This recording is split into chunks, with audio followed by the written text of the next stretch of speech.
ভারতের ত্রিপুরা রাজ্যের হু করে পানি ঢুকছে বাংলাদেশে। সেই সাথে অবিরাম বৃষ্টিতে দেশের বিভিন্ন এলাকায় বন্যা পরিস্থিতির অবনতি হয়েছে।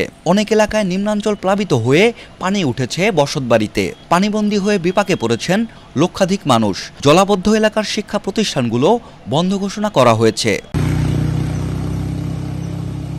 এরই মধ্যে স্মরণকালের ভয়াবহ বন্যায় কবলিত হয়েছে ফেনী। তলিয়ে গেছে রাস্তাঘাট ও ঘরবসতি। বিপদসীমার ১০০ সেন্টিমিটার উপর দিয়ে বয়ে যাচ্ছে মুহুরী, কহুয়া ও সিলোনিয়া নদীর পানি।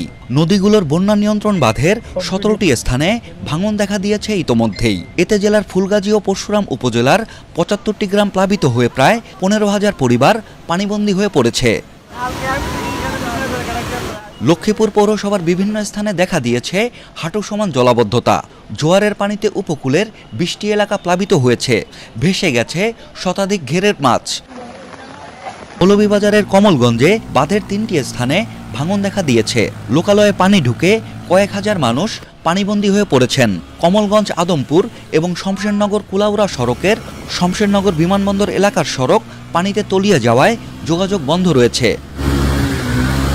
কুমিল্লার ১৪ গ্রাম পৌরসভা সহ উপজেলার ১৩টি ইউনিয়নের প্রায় ৫০,০০০ মানুষ পানিবন্দী হয়ে পড়েছেন।